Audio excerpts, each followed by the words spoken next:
സ്വതന്ത്ര മുന്നണിക്കെതിരെ പാലായിൽ ഇന്ത്യ സഖ്യത്തിന്റെ മൊണാസ്ട്രി വാർഡിൽ ഞാൻ സഹിതം വീട് കയറിയാണ് 2 ബൂത്തിൽ ചുമതല ഏറ്റെടുത്തുകൊണ്ട് വീട് കയറിയാണ് ജയിപ്പിച്ചത്. അന്ന് ജയിപ്പിച്ചപ്പോൾ പറയട്ടെ, ജയിപ്പിച്ചപ്പോൾ ഫ്രാൻസിസ് ജോർജ് MP അദ്ദേഹം എന്തുകൊണ്ട് പറഞ്ഞു അവിശ്വാസം? അദ്ദേഹം പറയേണ്ടത് അന്ന് ബി ജെ പിയുടെ സുരേഷ് ഗോപി എന്ന് പറയുന്ന തൃശ്ശൂരുള്ള MP വേണ്ടി വിടുതല ചെയ്യുന്ന പണിയായിരുന്നു അന്ന് ബിജു പുളിക്കണ്ടം ചെയ്തിരുന്നത്. അന്ന് LDFിന്റെ ഭാഗത്തായിരുന്നു ഈ ബിനു പുളിക്കണ്ടം ഇരുന്നത്. അന്ന് UDFിന്റെ ഭാഗത്തല്ല. ഇന്ന് ഈ പ്രാവശ്യം ഐക്യജനാധിപത്യ മുന്നണി സ്ഥാനാർത്ഥിയായ ശ്രീ മാണി സി കാപ്പൻ MLA മത്സരിച്ചപ്പോൾ 3ാം സ്ഥാനത്താണ് അദ്ദേഹത്തിന്റെ വാർഡുകളിൽ പോയി. അതിനൊക്കെ മറുപടി വേണ്ടേ? എന്തുകൊണ്ട് എങ്ങനെ UDFുകാരായി ഇവർ സ്വതന്ത്ര മുന്നണിയാണ്? UDFുകാരെ അല്ല വഞ്ചിച്ചത്, UDFുകാരായി ഞങ്ങളെയാണ് ഇവർ വഞ്ചിച്ചത്. ഇവരെ DYPക്ക് സ്ഥലം വിട്ടുകൊടുക്കുന്നതിനനുസരിച്ച് ഇവർ UDF പ്രവർത്തകരുടെ മനോബലത്തെയാണ് ഇവർ ചോദ്യം ചെയ്തത്. നടപടി വരുമെന്ന് പ്രതീക്ഷിക്കുന്നുണ്ടോ? നടപടി ഞങ്ങൾ വിപ്പ് ദയവായി നിങ്ങളൊരു കാര്യം മനസ്സിലാക്കുക. ഞങ്ങൾ വിപ്പുകൾ കയറ്റിട്ടില്ല, പിന്നെ ഞങ്ങൾ ഒപ്പിട്ടിട്ടില്ല. സെക്രട്ടറിക്ക് കൊടുത്ത കത്തിനകത്ത് ഞങ്ങൾ ഒപ്പിട്ട് കൊടുത്ത ഒരു കത്തും കൊടുത്തിട്ടില്ല. പിന്നെ ഞങ്ങളുടെ വികാരം ഇത് കോൺഗ്രസിന്റെ വികാരമാണ്, പാലാ നഗരസഭയുടെ വികാരമാണ്.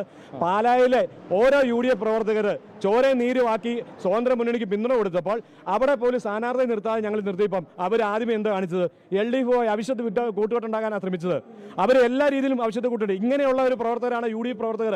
UDFിന്റെ ചെയർമാൻ ഒരു കാര്യം പറയുന്നു, അതിനെതിരെ പറയുന്നത് എങ്ങനെയാ? ഒരു കാര്യം പറയാം, അല്ല ഒരാൾ പറയുവാണെങ്കിൽ മറുപടി പറയാം, എല്ലാവരും വേണം പറയാൻ. അല്ല, കേരള കോൺഗ്രസ് M പാർട്ടി ഇതൊന്നും അത് ചിന്തയില്ലല്ലോ. ഇപ്പൊ അവിശ്വാസമാണ് പാസ്സാക്കിയത്. അവിശ്വാസം പാസ്സാക്കിയത് UDFിന്റെ പാലാ നിയന്ത്രണത്തിലെ കോൺഗ്രസിന്റെ പ്രവർത്തകനാണ്. അവിശ്വാസം മണ്ഡലം കമ്മിറ്റിയാണ് പ്രമേയം പാസ്സാക്കിയത്. അപ്പം കോൺഗ്രസിന്റെ മണ്ഡലം കമ്മിറ്റിയിലെ പൊതുവികാരം, ഐക്യകണ്ഠമായിട്ടുള്ള ഒരു തീരുമാനമാണ് ഞങ്ങളിവിടെ അവതരിപ്പിച്ച പൊതുവികാരം. പിന്നെ ഭരണമുണ്ടോ? ഐക്യജനാധിപത്യ മുന്നണിക്ക് നട്ടവും കോട്ടവും ഇല്ലാത്ത ഒരു ഭരണം ഇവിടെ ഉണ്ടായിരിക്കും. ആ ഭരണത്തിൽ കോൺഗ്രസ് ആയിരിക്കും ഭരിക്കുന്നത്. നിങ്ങളിത് കണ്ടോ, ഈ നാട്ടില് വികസനങ്ങൾക്കും അതൊക്കെ അവരാണ് പറയേണ്ടത്. ആ മറുപടി ഞങ്ങൾക്ക് അറിയത്തില്ല, അതൊക്കെ അവരോട് ചോദിക്കണം. പക്ഷെ ഒരു കാര്യം, ഒരു കോൺഗ്രസ് പ്രവർത്തകർ 6 പേര് മാത്രം. സ്വതന്ത്ര മുന്നണിയില്ലേ? സ്വതന്ത്ര മുന്നണി ഒരാളില്ലേ? 7 പേരില്ലേ? പിന്നെ UDF എന്ന് പറഞ്ഞാൽ ഇനി ജോസഫ് ഗ്രൂപ്പ് ഉണ്ടല്ലോ, ADP ഉണ്ടല്ലോ, അവർ തീരുമാനം പറയട്ടെ. തീരുമാനം പറയുമ്പോൾ ഞങ്ങളുടെ തീരുമാനങ്ങൾ ഞങ്ങൾ മറുപടി പറയും. ഇപ്പോഴും UDF മുന്നണി എന്ന് പറഞ്ഞാൽ 10 പേരാണ്. നിലവിൽ 10 പേരാണ്. സ്വതന്ത്ര മുന്നണി എങ്ങനെ UDFിന്റെ സ്വതന്ത്ര മുന്നണിയാകുന്നത്? അവര് DCC ഞാൻ പറഞ്ഞല്ലോ, DCC നേതൃത്വം അവരോടേറെ ബഹുമാനമുണ്ട്. ഞങ്ങളുടെ പാർട്ടി നേതൃത്വത്തിനോട് ബഹുമാനമുണ്ട്. അവർ പല കാര്യങ്ങളും ഞങ്ങൾ തെറ്റ് കാണിച്ചിട്ടുണ്ടെങ്കിൽ അത് ചൂണ്ടിക്കാണിക്കാനുള്ള കഴിവും കന്നേനും ഞങ്ങളുടെ പാർട്ടിക്കുണ്ട്. എൻ്റെ വീട് ഞാൻ പറയാലോ, ഞാൻ വാഗമണിലായിരുന്നു. വാഗമണിന് തിരിച്ചു വന്നപ്പം നേരെ കൗൺസിലിലേക്കാണ്, ഇവരെയും കൂട്ടിക്കൊണ്ട് കൗൺസിലിലേക്കാണ് വന്നത്. അതുകൊണ്ട് ഞാൻ എങ്ങനെ ഈ വിപ്പ് കാണുന്നത്? വിപ്പ് കാണാത്ത ഒരു വ്യക്തിക്ക് എങ്ങനെ വിപ്പ് ബാധകമാകും? വിപ്പ് കാണാത്ത ഒരു വ്യക്തിക്ക് എങ്ങനെ വിപ്പ്? എൻ്റെ ഒരു ഒപ്പിട്ട ഒരു സാധനം ഇവിടെ സെക്രട്ടറിക്ക് കൊടുക്കുകയാണെങ്കിൽ ഞാൻ ഇപ്പം രാജിവെക്കാം. ഇതിൻ്റെ പൊതുപ്രവർത്തനം നടത്താൻ തയ്യാറാണ്. സെക്രട്ടറിക്ക് കൊടുത്തിട്ടില്ല. എങ്ങനെ ഞാൻ എൻ്റെ ഒപ്പിട്ട് ഒരു പേപ്പർ സെക്രട്ടറിക്ക് കൊടുത്തിട്ടുണ്ടെങ്കിൽ ഞാൻ ഇപ്പം പൊതുപ്രവർത്തനം ഈ 6 പേരും രാജിവെക്കും. ഞാൻ പറഞ്ഞല്ലോ, പാർട്ടി വേദികളിൽ ഞങ്ങളുടെ എല്ലാ പ്രശ്നങ്ങളും ഞങ്ങൾ അവതരിപ്പിച്ചാണ്. ഞാൻ പറഞ്ഞല്ലോ നിങ്ങളോട്, ഒരു തൊഴിലുറപ്പ്, അയ്യങ്കാളി തൊഴിലുറപ്പ് പദ്ധതി, അങ്ങനെയുള്ള പദ്ധതികൾ പോലും ഞങ്ങളുടെ വാർഡുകളിൽ ചെയ്യരുതെന്ന് പറയുന്ന ഒരു ചെയർപേഴ്സണോട് നമ്മൾ എന്ത് പറയണം? പിന്നെ തീർച്ചയായിട്ടും ഞാൻ ചോദിക്കട്ടെ, നിങ്ങളൊരു നിങ്ങൾ ഇത്രയും മീഡിയക്കാരുണ്ടെങ്കിൽ ഈ മീഡിയക്കാരുടെ ഒരാളെ കള്ളക്കേസ് കുടിക്കാൻ നിങ്ങളെല്ലാവരും എന്നോട് ചോദിക്കില്ലേ? നിങ്ങളിപ്പോൾ ഇതിനകത്ത് ഒരാൾ കയറി വന്നു, എൻ്റെ ഒരു വാച്ച് നഷ്ടപ്പെട്ടെന്ന് ഞാൻ ചുമ്മാ പരാതി കൊടുത്തു കഴിഞ്ഞാൽ നിങ്ങൾ അവരുടെ കൂടെ നിൽക്കുമോ? വേറെ ആരുടെ കൂടെ നിൽക്കും? അപ്പം ഞാൻ എൻ്റെ സഹപ്രവർത്തകനായ ബിജു മാത്യൂസിൻ്റെ വീട്ടിൽ ഞാൻ ഈ കള്ളപ്പരാതി കൊടുത്തതിൻ്റെ തലേദിവസം ചെന്നപ്പം ആ കുട്ടി, നിങ്ങൾ ഓർത്ത് നോക്കണം, ഒരു സാധാരണ ഒരു കുട്ടി, ആ കുട്ടി സ്കൂളിൽ പോകേണ്ടത്, ആ സ്കൂളിൽ പോകാതെ ആ കൊച്ചു കരഞ്ഞ് നിൽക്കുകയാണ്. അപ്പം ഞാൻ ചെല്ലുമ്പോൾ ഒരു സഹപ്രവർത്തകൻ ചോദിച്ചു, എന്ത് കുട്ടി, എന്താ കാര്യമെന്ന് ചോദിച്ചു. അപ്പോൾ ആ കുട്ടി കരഞ്ഞുകൊണ്ട് പറഞ്ഞതെന്നറിയോ? എൻ്റെ അച്ഛനെ കള്ളക്കേസ് കുടിക്കും, ഒരു സെലിബ്രിറ്റി ആയ ഒരു വ്യക്തി ഇങ്ങനെ അതായത് ഇത്രയും ചെറുപ്പക്കാരിയായ ചെയർപേഴ്സൺ ഇങ്ങനെ ഒരു കള്ളപ്പരാതി കൊടുത്തപ്പോൾ ഞാൻ എങ്ങനെ പോയി ആ മുഖം ബാക്കിയുള്ളവരുടെ അടുത്ത് ചെന്ന് ചോദിക്കും എന്ന് അതുപോലെ സങ്കടപ്പെട്ട ഒരു കുട്ടി പറയുമ്പോൾ നമുക്ക് ആ വിഷമം ഉണ്ടാകാതിരിക്കുമോ? എൻ്റെ കുടുംബത്തിൽ ഇതുപോലെയൊക്കെ ഉണ്ടായില്ലേ?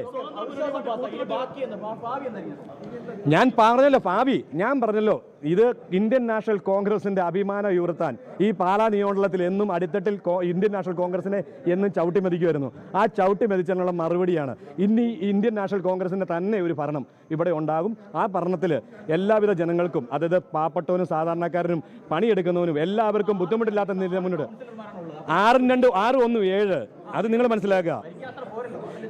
സഹോദര, അതൊക്കെ പിന്നീടുള്ള കാര്യങ്ങളാണ്. ഇപ്പൊ അവിശ്വാസം പാസ്സാക്കുക എന്നുള്ളതാണ് ഞങ്ങളുടെ അജണ്ട. അത് കേരള കോൺഗ്രസ് ധാരണ ഏതെല്ലാം രീതിയിൽ നിങ്ങൾ കണ്ടിട്ടുണ്ടോ? ഞങ്ങൾ ഭരിക്കാനുള്ള ഞങ്ങളുള്ള കാര്യങ്ങൾ ഞങ്ങൾ ഉണ്ടാക്കിയിരിക്കും. അതിനുള്ള പൂർണ്ണമായ കഴിവും ആഭിത്യവും നട്ടലും ഉണ്ടായിട്ടാണ് ഞങ്ങൾ ഇന്ത്യൻ നാഷണൽ കോൺഗ്രസ് നിൽക്കുന്നത്. ഈ ധാരണ ഉണ്ടാക്കിയത് നമ്മളെങ്ങനെ ഉണ്ടാക്കിയത്? അതായത് ഇങ്ങനെ ഉണ്ടെന്ന് അറിയുമായിരുന്നു. ഇവർ നമ്മുടെ വന്ന് കൂടുകയത്, നമ്മുടെ ഒപ്പം കൂടുകയത്. കൂടി കഴിഞ്ഞിട്ടല്ലേ ഈ പ്രശ്നങ്ങളുണ്ടായത്.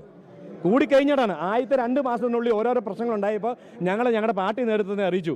അതിൽ പ്രകാരം കോൺഗ്രസിൻ്റെ മണ്ഡലം കമ്മിറ്റിയിൽ ഞങ്ങളുടെ വിഷമങ്ങൾ അറിയിച്ചുകൊണ്ടാണ് മണ്ഡലം കമ്മിറ്റി പ്രമേയം പാസ്സാക്കിയത്. അപ്പോൾ പാലായിലെ പൊതുവികാരം എവിടെയാണെന്ന് നിങ്ങൾക്ക് മനസ്സിലായില്ലേ?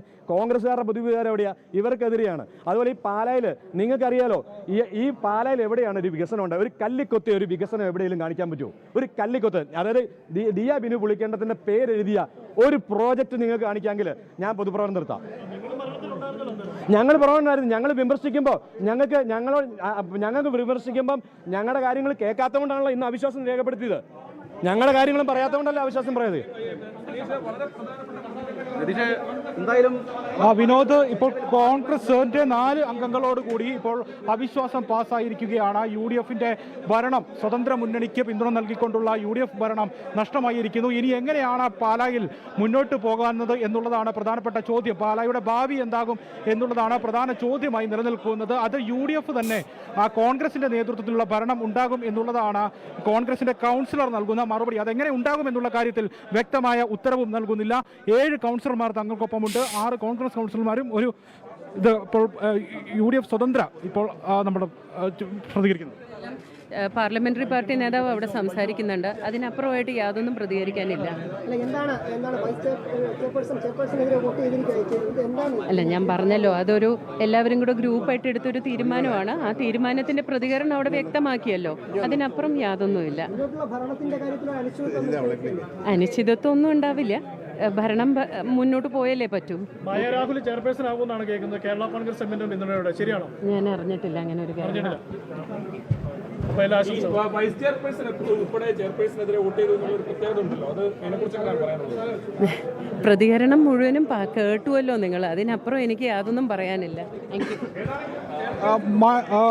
വിനോദ്, മായ രാഹുലാണ് ഇപ്പോൾ പ്രതികരിച്ചത്. ചെയർപേഴ്സൺ, വൈസ് ചെയർപേഴ്സൺ ആണ്. വൈസ് ചെയർപേഴ്സൺ ഉൾപ്പെടെയുള്ള അംഗങ്ങളാണ്, കൗൺസിലർമാരാണ് ഇപ്പോൾ ചെയർപേഴ്സണെതിരെ വോട്ട് ചെയ്തത്. അങ്ങനെ ഒരു കൗതുകം കൂടിയുണ്ട്. UDFന്റെ സ്വതന്ത്ര അംഗം വൈസ് ചെയർപേഴ്സൺ ഉൾപ്പെടെയുള്ള 5 പേരുടെ വോട്ടാണ് UDF പാളയത്തിൽ നിന്നും LDFന്റെ അവിശ്വാസ പ്രമേയത്തിന് ലഭിച്ചിരിക്കുന്നത്. അങ്ങനെ മുഴുവൻ 17 അംഗങ്ങളുടെ 12 LDF അംഗങ്ങളുടെ 5 UDF അംഗങ്ങളുടെ 4 കോൺഗ്രസ് കൗൺസിലർമാരും ഒരു UDFന്റെ സ്വതന്ത്ര അംഗം ഉൾപ്പെടെ 17 പേരുടെ പിന്തുണയാണ് ഈ അവിശ്വാസ പ്രമേയം പാസ്സാക്കിയിരിക്കുന്നത്. അങ്ങനെ 17 പേരുടെ പിന്തുണയിൽ UDFന്റെ സ്വതന്ത്ര മുന്നണിയുടെ ദിയ ബിനു പുളിക്കക്കണ്ടം രാജ്യത്തെ ഏറ്റവും പ്രായം കുറഞ്ഞ ചെയർപേഴ്സണ് പാലാ നഗരസഭയിൽ ഭരണം നഷ്ടമായിരിക്കുന്നു. 6 മാസം മാത്രമാണ് പാലാ നഗരസഭയിൽ സ്വതന്ത്ര മുന്നണിക്ക് ഭരണം ഉണ്ടായിരുന്നത്, ഭരണ കാലാവധി ഉണ്ടായിരുന്നത്. അതിനുള്ളിൽ തന്നെ ഭരണം നഷ്ടമായിരിക്കുന്നു എന്നുള്ളതാണ് ഇതിൽ ഏറ്റവും പ്രധാനപ്പെട്ട കാര്യം. LDF കൊണ്ടുവന്നിരിക്കുന്ന അവിശ്വാസ പ്രമേയത്തെ പാർട്ടിയുടെ വിപ്പ് ഉൾപ്പെടെ ലംഘിച്ചുകൊണ്ട് കോൺഗ്രസ് കൗൺസിലർമാർ പിന്തുണച്ചിരിക്കുന്നു. 4 കോൺഗ്രസ് കൗൺസിലർമാർ ഇന്ന് ഇവിടെ ഈ കൗൺസിൽ യോഗത്തിൽ ഹാജരായ 4 കോൺഗ്രസ് കൗൺസിലർമാരുടെയും ഒരു UDF സ്വതന്ത്ര അംഗത്തിന്റെയും, അത് വൈസ് ചെയർപേഴ്സണാണ്, വൈസ് ചെയർപേഴ്സൺ അടക്കമുള്ള 5 പേരുടെ പിന്തുണ UDF പാളയത്തിൽ നിന്നും LDFന്റെ ഇതിന് ലഭിച്ചിരിക്കുന്നു, അവിശ്വാസ പ്രമേയത്തിന് ലഭിച്ചിരിക്കുന്നു. അവിശ്വാസ പ്രമേയം പാസ്സായിരിക്കുന്നു. ഇനി പാലായിലെ ഭരണം എങ്ങനെ, പാലാ നഗരസഭയുടെ ഭരണം എങ്ങനെ മുന്നോട്ട് പോകും എന്നുള്ളതാണ് പ്രധാനപ്പെട്ട ചോദ്യമായി നിലനിൽക്കുന്നത്. കേരള കോൺഗ്രസ്, ഏറ്റവും വലിയ ഒറ്റക്കക്ഷിയായ കേരള കോൺഗ്രസിന്റെ 10 അംഗങ്ങൾ കൗൺസിലർമാർ കേരള കോൺഗ്രസിനുണ്ട്. കേരള കോൺഗ്രസിന്റെ പിന്തുണയോടുകൂടി കോൺഗ്രസ് ഭരണത്തിൽ പാലായിലെ ഭരണം മുന്നോട്ട് പോകുമോ എന്നുള്ളതാണ് പ്രധാനപ്പെട്ട ചോദ്യം. ഇപ്പോൾ വരുന്ന അഭ്യൂഹങ്ങൾ പ്രകാരം അങ്ങനെ തന്നെയാണ്. കേരള കോൺഗ്രസിന്റെ അംഗങ്ങളുടെ പിന്തുണയോടുകൂടി കോൺഗ്രസിന്റെ 6 അംഗങ്ങളുടെ പിന്തുണയും ലഭിച്ചാൽ ഇവിടെ പാലാ നഗരസഭയുടെ ഭരണം UDFന് ഒരു സാമ്പാർ മുന്നണിയുടെ കൂട്ടായ്മയിൽ മുന്നോട്ട് കൊണ്ടുപോകാൻ സാധിക്കുമെന്നുള്ള ഒരു വിലയിരുത്തലുണ്ടാകുന്നു. ഇപ്പോൾ വൈസ് ചെയർപേഴ്സണായിട്ടുള്ള മായ രാഹുൽ ചെയർപേഴ്സണായി വരും എന്നുള്ള അഭ്യൂഹങ്ങളൊക്കെയാണ് ഇപ്പോൾ മുന്നോട്ട് വരുന്നത്. ആ രീതിയിലുള്ള ഒരു പ്രതികരണമാണ് കോൺഗ്രസിന്റെ കൗൺസിലറുടെ ഭാഗത്തുനിന്നും ഉണ്ടായത്. തങ്ങൾ തന്നെ കോൺഗ്രസിന്റെ നേതൃത്വത്തിലുള്ള ഭരണമായിരിക്കും ഉണ്ടാകാൻ പോകുന്നെന്നുള്ള ഒരു പ്രതികരണമായിരുന്നു അദ്ദേഹത്തിന്റെ കോൺഗ്രസ് കൗൺസിലറുടെ ഭാഗത്തുനിന്നും ഉണ്ടായത്. ഇപ്പോൾ കോൺഗ്രസ് പാർലമെന്ററി പാർട്ടി നേതാവ് പ്രതികരിക്കുന്നു. അഭിമാനമുള്ള നല്ല തീരുമാനങ്ങൾ ഉണ്ടാകും. ആ തീരുമാനത്തിന് വേണ്ടി പാലക്കാരും എല്ലാവരും കാത്തിരിക്കുക. നല്ല തീരുമാനം ഉണ്ടാകും. അതിന് ഈ പാലാ മുനിസിപ്പാലിറ്റിയെ സംബന്ധിച്ച് ലോക്കൽ ബോഡി എന്ന് പറയുന്നത് അങ്ങനെയാണ്. ചിലപ്പം ഇതിനകത്ത് വലിയ രാഷ്ട്രീയമൊന്നുമില്ല. രാഷ്ട്രീയത്തിനപ്പുറം നല്ല തീരുമാനങ്ങളുണ്ടായി പാലായിൽ ഒരുമിച്ച് നിന്നുകൊണ്ട് ഭരണകക്ഷിയെന്നോ പ്രതിപക്ഷമെന്നോ ഒന്നും ഇല്ലാതെ നല്ല തീരുമാനങ്ങളുണ്ടാകും. അവർക്ക് തരാൻ പറ്റുന്ന സാഹചര്യമല്ലേ ഉള്ളൂ.